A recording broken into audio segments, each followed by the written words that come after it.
When I went to visit Meredith after she had given birth, I was shocked to find that the father of the newborn was Sam. Sam's and my baby. Isn't he adorable? Sorry for giving birth before you, Meredith said with a triumphant look, joyfully holding her child. Sam, seemingly torn between feeling happy and checking on my reaction, couldn't hide his pleased expression. It seemed like all this was part of Meredith's plan. Congratulations. I wish you both happiness, I said to Meredith and Sam before leaving the hospital room. They probably thought I would silently step back. But that wasn't going to be the case.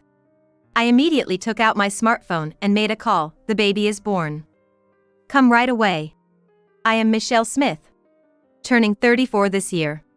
I was above average in academics, attending a mid-tier high school in our local area. The school had strict rules but great teachers. And Meredith was my best friend in high school. I missed the high school entrance ceremony due to a cold and had to attend the next day. When I went to school the next day, the girls had already formed their groups. Being shy, I couldn't join in with the girls who were chatting happily. So, I just sat alone at my desk, reading a book. That's when Meredith approached me. You weren't at school yesterday, right? I'd love to be friends. She said that to me with such a bright and cheerful voice. Her first impression was that of a cute girl, with clear, bright eyes and distinct features. She could have been scouted for an entertainment agency, I thought. I thought Meredith, with her charm, would surely be popular. I assumed she would quickly make other friends because of that. But surprisingly, she didn't make other friends and always stayed with me, hardly talking to other girls. She sometimes talked to boys, but that was it. So, during our freshman year, Meredith and I were always together. We hung out on weekends and were fairly close. In our sophomore year, we chose the same class for students aiming for national or science universities, which was unpopular among girls due to its difficulty, including advanced mathematics. Unlike the liberal arts classes, this class was more challenging because we studied up to Calculus 3. Due to its difficulty, it was unpopular among girls, and there were only a few girls in the class. Meredith was very popular with the boys in our class, often surrounded by them in what seemed like a reverse harem. She was always smiling and touchy with the boys, which sometimes led to misunderstandings and confessions. Normally, this would lead to jealousy among other girls, but the girls in our class were all very straightforward and down to earth. Because of this, there wasn't any rivalry or conflict between the girls. Meredith and I spent all our high school years together. After graduation, I pursued a career in pharmacy, while Meredith went into sociology. It surprised me that she chose a humanities major despite being in a science class. When I asked her about it, she casually replied, "Because in a science-oriented college prep class, there are overwhelmingly more boys. You'd want to be fawned over, right?" I wondered if that was really the case and didn't say anything more. Then we both went off to different universities, separating from each other. Initially, we kept in touch regularly, but gradually, that faded away. After graduating from college, I achieved my dream of becoming a pharmacist. I worked at a community pharmacy. Being a pharmacist is complex work. I had to check prescriptions for errors and provide medication guidance to ensure proper usage. As a newcomer, I made many mistakes and often got scolded by my seniors. There were times I felt so down I cried. But I persevered, gradually becoming more skilled at my job. That's where I met Sam. Sam worked in pharmaceutical sales and frequently visited the pharmacy where I worked. He was soft-spoken and approachable from the start. He had deep knowledge about illnesses, which I admired. Even though he approached me initially for information, I often ended up learning from him. I found Sam to be shining in his role. Looking back, I think that was when I started to have feelings for him. Our relationship changed after a year of knowing each other. One day, when Sam came to deliver medicines as usual, he handed me a note with his contact information along with the delivery slip. When I nervously made the call, Sam immediately answered, saying, "Ms. Michelle. Thanks for calling. I'm really happy." After that, Sam confessed he liked me. We went out for meals several times and eventually started dating. 3 years into our relationship, Sam proposed, and we got married. Sam and I began our married life in his family home. His parents had passed away, so although it was his family home, it was just the two of us living there. This allowed me to live quite freely. However, our marriage wasn't without its challenges. Mainly concerning children. 3 years into our marriage, we still hadn't been blessed with a child. I had always wanted children. And Sam would say, I'm the sole heir of the Smith family. We need a child. Sam's relatives were traditional thinkers and valued family relationships. They were all from large families. Even Sam's cousin had her 3rd child last year. So, I felt an added pressure. Driven by this urgency, I started visiting a fertility clinic. I underwent various tests and received advice from doctors. I had high hopes for this clinic, known for its high pregnancy rates, and spent a significant amount of my savings. However, despite all efforts, the results of the fertility treatments were disappointing. A particular test result forced me to give up my dream of having children. Initially, friends and colleagues said a lot, but gradually, they became more reserved and stopped bringing it up. At work, people avoided discussing children when I was around, which somehow made me feel sadder. But it was different with Sam's relatives. Whenever they visited, they would ask me probing questions without any reservation. Even though it was a private matter. Especially Sam's uncles and aunts, they were relentless, blaming me. Michelle, what do you think about parenting? The Smith family won't continue like this, will it? My daughter already has 3 children. Maybe you should talk to her and get some advice? I had no choice but to respond with a forced smile. For me, who desperately wanted children, these moments were the most painful. And during these times, Sam was just there. Not defending me from his relatives. He even blamed me, saying, I want a child soon too, but Michelle seems to like her job too much. Sam also wanted a child, likely for the sake of carrying on the family name. I think he wasn't particularly fond of children, he just wanted to maintain appearances. So, he blamed me even when we were alone. I shouldn't have married you, Michelle. If I had married someone else, I might have had kids by now. I made a mistake. Sam would say, sparing no harsh words. However, he wasn't very proactive about fertility treatments and reluctantly went for tests. He never bothered to look at the results or listen to the doctor with me. Yet, because I still loved Sam, I silently bore his harsh words. It was the weakness of being in love. I just hoped for this difficult time to end and endured as best as I could. Then, one day, I received a call from an unknown number on my smartphone. I ignored it, but it kept ringing persistently. Finally, puzzled, I answered the phone, and it was a voice from the past. Yoo-hoo! Michelle, glad to see your number hasn't changed. Meredith? I was surprised to get a call from an unknown number. It turned out to be Meredith on the phone. She explained that she had changed her number after her smartphone broke. And was updating everyone. She shared her current situation with me. She's now divorced and living alone. She had become a full-time homemaker after getting married, but due to personality differences, the marriage didn't last. Now she's working as a cashier at a supermarket. Since we hadn't been in much contact since high school, I had no idea Meredith was in such a situation. I always thought she'd be happily living with a perfect partner. Then Meredith said, "You're still single, right? It's lonely being alone, isn't it?" I nonchalantly replied, "I'm married, actually. Just having trouble having a child." Her voice dropped slightly. "Oh, really, Michelle?" I panicked, thinking I had said something wrong, but then she quickly returned to her usual cheerful self. "Then let me visit your place. I'd love to meet your husband." Relieved by her change in tone, I agreed to meet. Unaware of the shocking turn of events to come, I had been looking forward to seeing Meredith after such a long time. On the day Meredith was to come over. "Long time no see, Michelle. You haven't changed a bit."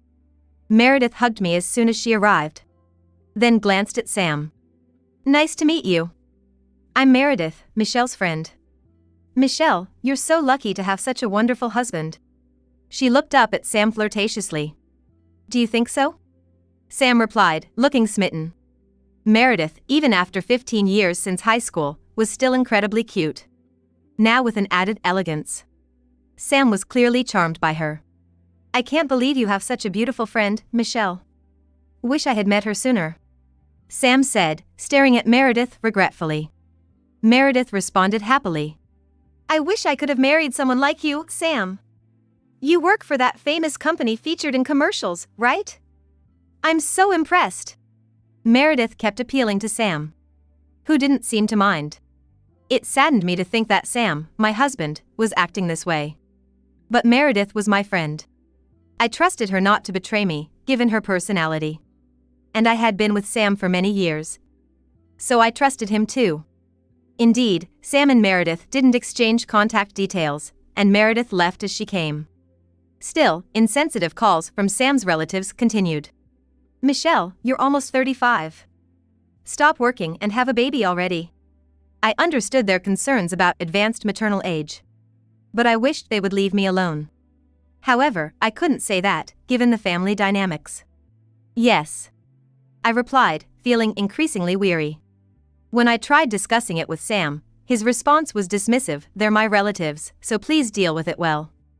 Besides, if you got pregnant, they wouldn't say such things. It's your fault, so just handle it properly. And since the day Meredith visited, Sam's behavior started changing. Firstly, his return time from work began getting later each day. Recently, there were days he didn't come home until the last train. Something felt off. One day, I decided to ask Sam about it. Sam, you've been coming home late recently. Is something up? Sam momentarily looked flustered but quickly regained composure. Lately, I've had to go out for drinks a lot with pharmaceutical salespeople. There's nothing for you to worry about, Michelle. Okay. I was suspicious of Sam's behavior, but didn't push further. I thought it might be an affair, but without evidence, I couldn't be sure. And if it was truly work-related, I couldn't object. I knew Sam was working hard in sales and wanted to support him. I loved Sam too much to risk a fight by probing further. So, I chose to stay silent. Besides, I wasn't lonely because Meredith was there. Actually, chatting with Meredith had become a routine recently. She mentioned she had a new boyfriend. She always seemed happy when telling me about him in our chats. She was shy about giving away his name or details, which was kind of cute. Where are you now, Michelle? I'm waiting for my boyfriend for a date. Meredith always asked where I was. When I asked why, she'd say, I want to introduce you to my boyfriend, maybe we could meet up if you're nearby. But it never worked out, as we were always in different places for our dates. She'd say, what a shame. We're a bit far apart. Maybe another time. I was a bit disappointed but looked forward to meeting Meredith's boyfriend someday. A year had passed since Sam started coming home late. Then, a significant piece of news came. It was a call from Meredith. As usual, I answered the phone, and Meredith blurted out, Michelle. I've given birth. Really? Congratulations. Ehe. Thank you. I really wanted to tell you first. I know you've been struggling with having a child. I was surprised to hear Meredith was pregnant. She had often talked about her boyfriend in our chats, but never mentioned pregnancy. She probably hesitated to tell me, considering my situation. I hadn't seen Meredith since she visited a year ago. So I was unaware of her pregnancy. Meredith continued. Could you come to visit me in the hospital? I really want you to see my baby. I hesitated for a moment. I had always wanted children but still hadn't been blessed with any. The thought of seeing Meredith's child made me anxious about whether I could genuinely be happy for her. However, that worry vanished in an instant. Sure, of course. It's a happy occasion. I replied. It was Meredith's joyful news. ND as her friend, I wanted to celebrate with her. I quickly headed to the hospital where Meredith was. Meredith, how are you? As I entered Meredith's hospital room, I was greeted with a shocking scene. Why is Sam here? For some reason, Sam was standing by Meredith's bed. Meredith smiled triumphantly. Why? Because Sam is the father. I was speechless at her revelation. When I went to visit Meredith after she had given birth, I found out that the father of the newborn was Sam. Such news was too sudden to be accepted. Isn't our baby cute? Sorry for giving birth before you, huh? Meredith, holding her baby with a victorious look. Sam seemed torn between concern for me and an inability to hide his happiness. Perhaps all this was Meredith's plan. She always asked about my location during her dates. Her claim of wanting to introduce her boyfriend was a lie, she just wanted to avoid a chance encounter. Meredith knew that Sam wanted a child to continue the family line, as I had occasionally complained about it.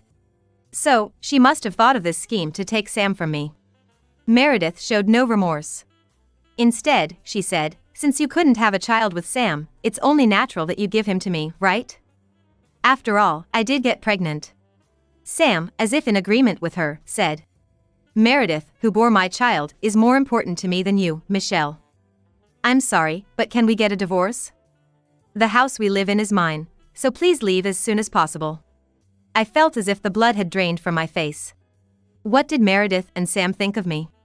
Meredith, basking in her superiority for being pregnant. And Sam, choosing his affair partner over his longtime wife. I didn't need such people in my life. I decided to discard their false love and friendship. With that resolve, I forced a smile on my face. Congratulations. I wish you all the happiness. That's all I said to Meredith and Sam before I tried to leave the hospital room. As I was leaving, Meredith said with a laugh, thanks, Michelle. Since you can't have kids anyway, you might as well just focus on your career, right? Sam added, true, Michelle, because of you, we got a lot of flack from the relatives. It's great thinking how Meredith's news will shut them up. He then hugged Meredith. And they were lost in their own world. They probably think I'll just quietly step back. But that's not going to happen. Just before I closed the door, I quickly took out my phone and snapped a photo of the two of them embracing. They were too caught up to notice they were being photographed. How much do they underestimate me? Then I called some people saying, the baby's born. Come over right now. I waited at the hospital entrance, and in less than 20 minutes, the place became lively. About 10 of Sam's relatives had gathered. What do you mean, the baby's born? Asked one of Sam's aunts, her tone aggressive. And an uncle, looking puzzled at my attire, said, Michelle, you seem to be in casual clothes. Shouldn't you be in a hospital gown? All the relatives had question marks floating over their heads. This hospital is close to Sam's family home. That's why the relatives could get here so quickly. I didn't answer their questions and just said, Sam's in the room right now. I'll take you there. And so, I led them to the room where Meredith and Sam were. As we reached the door, I could hear Meredith and Sam's voices from inside. Michelle's such a fool. To think she never realized we were having an affair. Meredith said this, laughing heartily. Sam agreed. That's Michelle for you. She actually believed all those work-drink stories. She was so easy to handle.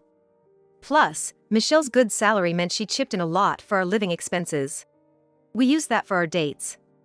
Poor Michelle, really. That's how they kept talking behind my back. Absolutely infuriating. To insult someone like this and laugh about it. I will never forgive Sam and Meredith.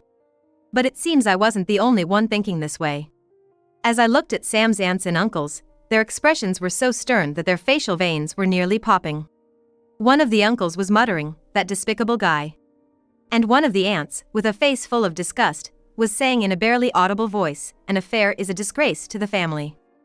We'll make them regret this. Then, unable to contain themselves any longer, the relatives stormed into the hospital room. And an uncle's angry voice echoed through the room. Sam! What is the meaning of this? Huh? Uncle. Sam's face turned pale upon seeing the relatives. Sam's relatives were all quite traditional in their thinking. Men were expected to work outside, while women took care of the home. But they absolutely did not tolerate anything as dishonorable as an affair. Sam knew this, which is why he hadn't told them anything. He probably planned to vaguely brush it off once things calmed down. But Meredith, unaware of this, was saying, Are you Sam's relatives? I'm Meredith, his new wife. Please look forward to celebrating our child's birth. In such a situation, her ability to talk about a celebration was astonishing. It must be her lack of common sense that allowed her to do this. Her words caused one of the aunts to confront Sam hysterically. Sam, what is this? You've been having an affair all this time? While Michelle was still here, what have you been doing? Sam was at a loss for words, looking panicked. The aunt, with a menacing expression, must have been intimidating. The other relatives were also glaring at Sam. Sam, being grilled by all 10 relatives, must have felt very cornered. That's when I kindly explained. Sam has been having an affair with Meredith there for a year. Meredith was a high school friend of mine, but she betrayed me. Sam has chosen her over me, it seems. I said this with a pained expression. Everyone looked at me with pity. And then, in the next moment, an uncle lunged at Sam. You bring shame to our family, Sam. Don't you dare call yourself a part of this family anymore. We are cutting all ties with you as relatives. He said this firmly. Sam, confused, tried to argue. But I always talked about having children. It's my child with her, not Michelle. I did as you said, so there shouldn't be any complaints. Meredith, infuriated, also spoke up. Instead of that infertile Michelle, I'm the one who got pregnant. You should be thanking me. I was puzzled by their statements. Why do both of you think I can't get pregnant? I asked, tilting my head in confusion. Sam asserted. Because we've been married for quite a while, and Michelle never got pregnant, right? So it must be all Michelle's fault. I did nothing wrong. And that's right. I got pregnant while Michelle couldn't. That means Michelle is defective, not me. Meredith also shouted in a heated manner. I was completely taken aback by these two trying to shift the blame onto me. One of Sam's aunts defended me, saying, I can't believe Sam turned out to be such a worthless man. Michelle, don't worry about it. I'm on your side from now on. I'm sorry for everything I've said before. Me too, I was just concerned. Michelle, I apologize. Other relatives started to defend me one after another. It was heartening to see Sam's own relatives siding with me, not him. And just like that, any feelings I had for Sam disappeared.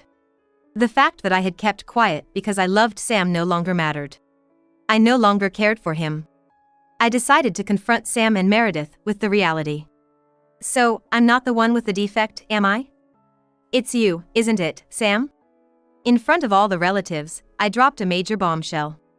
What do you mean, I'm the defect? That's right. Since I'm pregnant with Sam's child, the defect must be with Michelle, right? The infertile one? Sam and Meredith both snapped back at me. That's when I revealed my trump card. An email on my phone. What's this? Sam trembled as he read the email. Naturally, I showed the content of the email to the relatives as well. Everyone froze as they read it.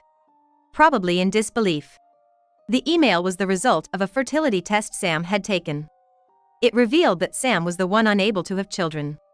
In fact, during our fertility treatment, I underwent various tests and was found to have no issues. But still, I didn't get pregnant. That's when the doctor suggested Sam should also be tested. However, Sam was convinced that the problem couldn't be with him. Why do I have to be tested when it's clearly Michelle's fault, he'd argued. Somehow, I persuaded him to just take the test. But Sam never showed any interest in the results. Even when I tried to discuss them with him, he'd dismissively say, I'm not interested, so leave it. At the time, I was secretly relieved that Sam wasn't interested in the results. Back then, I still loved him and didn't want to cause him any unnecessary distress. So, I never pressed the issue. Remembering all this, I continued. I was found perfectly normal in the tests. The doctors told me I could conceive without any problems. So, the issue was with you, Sam. I confronted Sam with the reality. Then, I turned to Meredith, who had a pale face. Meredith. Whose child is it? I'm pretty sure it's not Sam's. What about it, Meredith? Did you lie to me? Sam, almost in tears, confronted her. The child Sam believed was his own. The shock of betrayal must have been immense. Meredith, seemingly at a loss for words, remained silent. Her silence was an admission. Is this a joke? Sam collapsed to the floor, as if all his strength had left him. I thought Meredith was my friend. Why did you do this? I asked Meredith, who was already ignoring the child. The baby was constantly crying in the bed. It seemed to me that for Meredith, even the child was just a tool. She wasn't paying any attention to the crying baby, perhaps hungry by now. Betraying a friend. Aren't you ashamed? An aunt scolded Meredith. Amidst the glaring eyes of everyone, Meredith muttered. I never thought of Michelle as a friend. She was just someone I could use. Same with Sam, I only saw him as a cash cow. That's despicable, muttered an uncle. Meredith really was the worst. I was not going to let this slide. You really are the worst. Well, I'll be seeking damages from you. Meredith flinched at the mention of damages. I can't pay any damages. I don't have that kind of money, she said, holding her head in despair. I showed them the photo of Sam and Meredith embracing. I've already secured the evidence. I even recorded our past conversations. You'll be hearing from my lawyer. Meredith clicked her tongue in frustration. This whole situation was her own doing. I intended to take everything I could from her. Amidst this, Michelle. Sam turned to me with a pleading tone. What? I threw him a cold look. Undeterred, Sam continued. I realized it, Michelle. You're the one who matters to me. Fortunately, it's not my child, so let's start over. An aunt looked at Sam with contempt. You really are the worst. I smiled at Sam, which he mistakenly took as a sign of agreement. Michelle. You understand then? But I had no intention of forgiving him. I'll be divorcing you, Sam. And of course, I'll be seeking damages through my lawyer. I firmly rejected Sam. Then I continued. Unlike you, Sam, I have the chance to have children. I have no feelings left for you. Goodbye. This can't be. Sam broke down in tears. With the child not his and our divorce finalized, even his own relatives cut ties with him. Sam was left alone. It was a fitting consequence. Despite being a grown man, Sam was pathetically crying. It was my fault. Please don't abandon me now. But it was too late for such pleas. Not just me, but even the relatives looked at him coldly. Now alone, Sam would surely face difficulties. It was well deserved in my eyes. In the end, Sam and Meredith didn't marry. The child Meredith bore wasn't Sam's. Actually, Meredith's child was fathered by a bartender she was fond of. After spending extravagantly on him, she ended up pregnant and was subsequently abandoned by him. Left with a considerable amount of debt, Meredith devised a plan to pass off the child as Sam's. She thought Sam, with a stable income, would be a convenient choice. However, her plan was going well only until everything was exposed in this incident. Now, Meredith is missing. Crushed under the dual burdens of her bar debts and the alimony, she reached her limit. The debt collectors were relentless, even showing up at her part-time job at the supermarket, leading to her dismissal. With no income and only debt remaining, she likely fled. But life on the run from debt is never easy. Wherever Meredith is now, she must be struggling. Her child was quickly placed in a care facility. The child is innocent in all this, and I hope he can have a brighter future. As for Sam, he eventually quit his sales job. Our divorce was finalized quickly, and he paid the alimony. Though initially resistant, he was persuaded by his relatives and signed the divorce papers with tears. I'm grateful to the relatives who supported me until the end. The new representative at our pharmacy said that Sam had been distracted ever since. He was inattentive at work, often lost in thought, making it impossible for him to perform well in a sales role. One day, Sam made a major mistake, delivering the wrong medication to another pharmacy. The receiving pharmacy was furious. Naturally, Sam was removed from his responsibilities, and similar incidents occurred at several other places he was in charge of. Eventually, Sam chose to resign voluntarily. He's probably now alone in the large house we once shared. However, without any income, it's uncertain how long he can continue living like that. Sam will likely face a difficult life from now on. It seems a natural consequence to me. 2 years have passed since then. As for me, a lot has changed since then. The biggest change is that I got pregnant. After my divorce from Sam was finalized, I started looking for a new partner and attended several parties. I hit it off with a man my age, and since we were both of an appropriate age, we quickly decided to get married. Soon after, I became pregnant. Having always longed for a child, there's nothing happier for me. I'm now fully engaged in preparing for the baby, reading maternity magazines and the like. My marriage with Sam was filled with hardships, but my life with my current husband is incredibly happy. He always cares for me. I look forward to living a joyful life with my husband and our soon-to-arrive child.